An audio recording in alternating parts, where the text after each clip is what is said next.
Hi everyone, thank you so much for joining me in this lesson. I am so excited because out of 31 lessons, we have reached 10. So this is lesson number 10 and we are remaining with 21 lessons. So we still have a long way to go, but at least we are moving forward. Today in lesson 10, we are looking at determiners.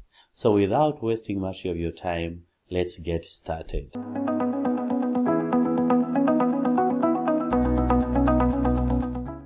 What is a determiner? A determiner is a word that comes before a noun or a noun phrase.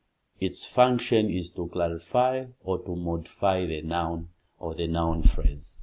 And determiners answer questions like which one, questions like how many, and questions like whose. Let's look at examples.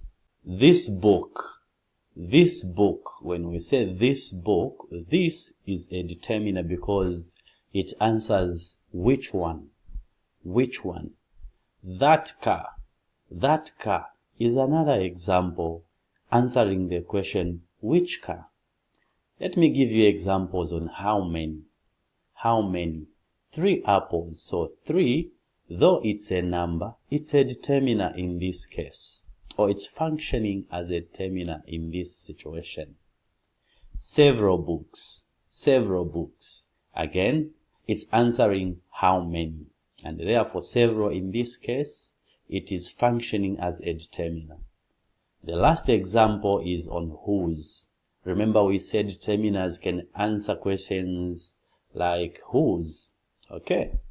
My bag. Whose bag is this? My bag. So my is a determiner. We know from our previous lessons on possessive pronouns that my is possessive pronoun, but in this case it's functioning as a determiner, which also reminds me of the idea that some words can fall into different word categories or word classes. Some words can fall into different categories or different word classes. Her pencil.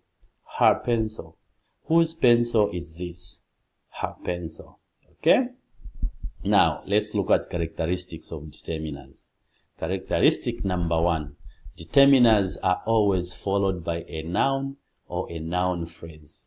This obviously makes sense because determiners modify or clarify nouns or noun phrases. Therefore, it is important that they are always followed by a noun because they are the ones that they modify or clarify. Let me give you an example. This car is fast. This car is fast. In this sentence, this is a determiner telling us about which car, which is this car.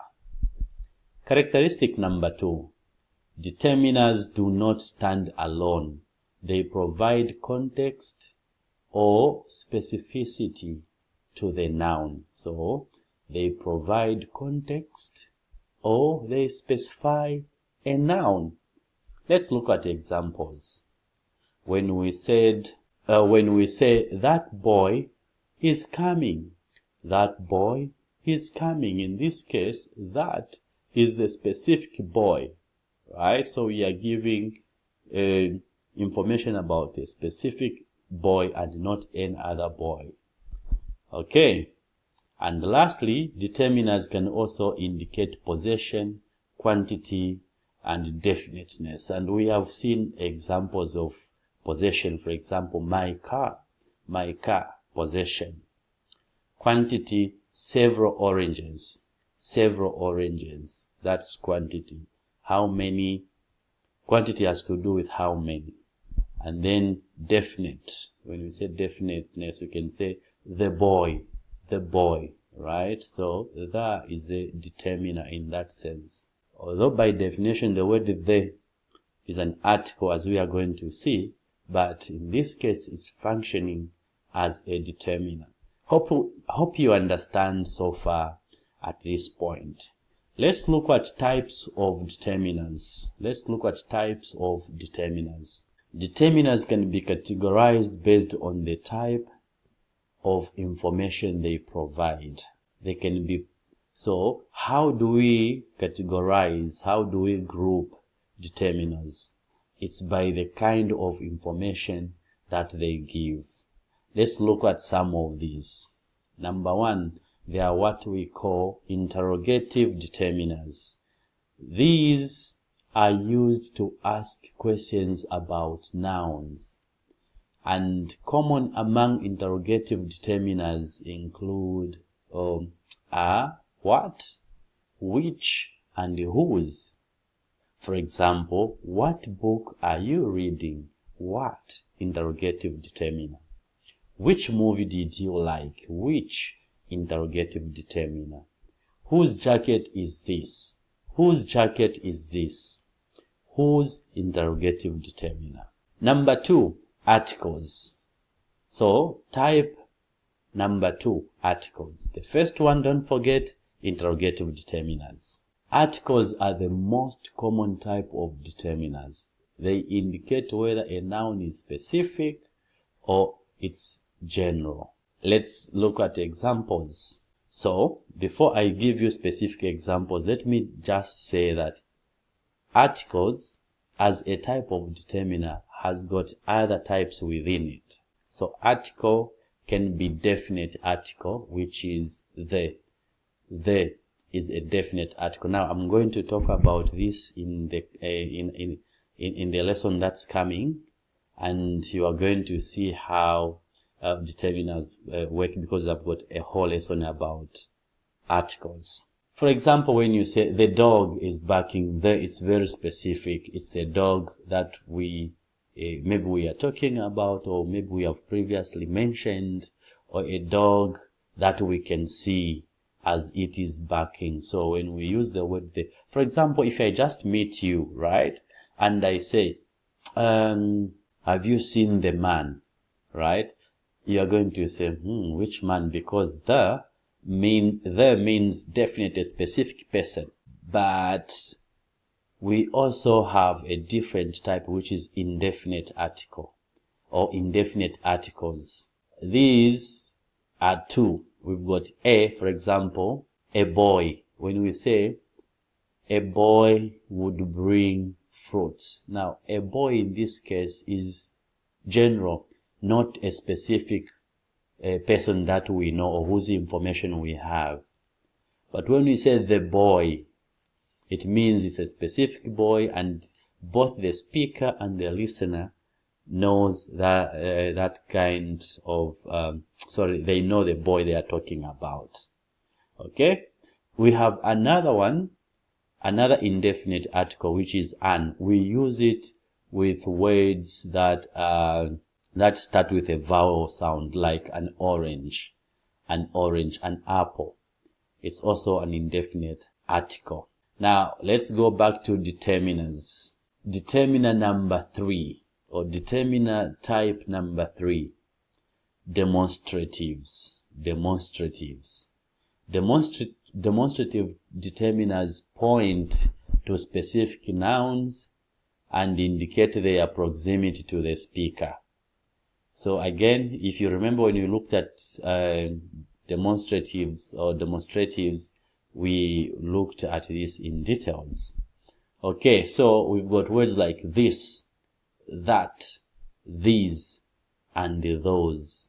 If you look at these words, they give us information about specific nouns and their proximity to the speaker. Proximity simply means their distance to the speaker. If I say this, I'm talking about this microphone, right? If this microphone was a bit far away from me, I would not say this. I would say something like that. So both this and that are demonstrative determiners. They are giving us specific information about what we are talking about, and at the same time, they are telling us how far the thing or person we are talking about is from the speaker. So this microphone means it's near me.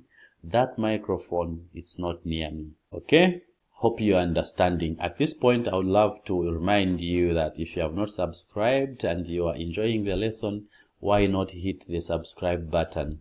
And why not hit the notification bell so that next time I post a lesson, you will be informed. Let's go to type number 4, possessive determiners. Possessive determiners, as you can tell from the name, they show ownership or possession.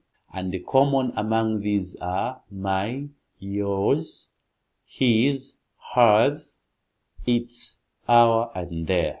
For example, you can say my phone, my phone. These types of determiners give us information about possession. Let me give you another example. Her dress is beautiful. Her dress is beautiful. Okay? We can also say this is our house. Our house. So our there is demonstrating possession. Type number 5. Type number 5, we have distributive determiners. Distributive determiners. These refer to individual members of a group or distribution across a group. This is going to make sense when I give you examples. For example, when we say each, every, either, and neither. For example, each student must submit their assignment. In this case, I am talking about an individual member of the group. So for example, when I say each student, I am talking about one of the many students. One of the many students. If I say everyone must come now, when I say everyone, I'm actually referring to everyone who belongs to a particular group to come, but in everyone, I am talking about one should come and one should come and should, until I don't know how to explain this, but you understand. Okay, let's move on. Let's look at type number 6, determiners type number 6. We've got what we call quantifiers. Quantifiers. They indicate quantity or amount. Examples include many, few, several, both. So, among quantifiers, we find that there are countable nouns and uncountable nouns. Now, because of that, we use different determiners. For example, we use many, few, several, both for countable nouns. And then we use little, much for uncountable nouns. Okay, let's look at type number 7. Type number 7 is numbers. Numbers are also determiners when they modify a noun. They indicate specific quantities. For example, I have 2 brothers. 2 is a number, and at the same time, it's a determiner because it's modifying a noun there, and in our case, it's modifying the noun brothers. How about she bought 5 apples? She bought 5 apples. In this example, 5 is a determiner, even though it's a number. Why? Because it's giving us, it's modifying or clarifying apples. We don't know how many apples until we are told it's 5 apples.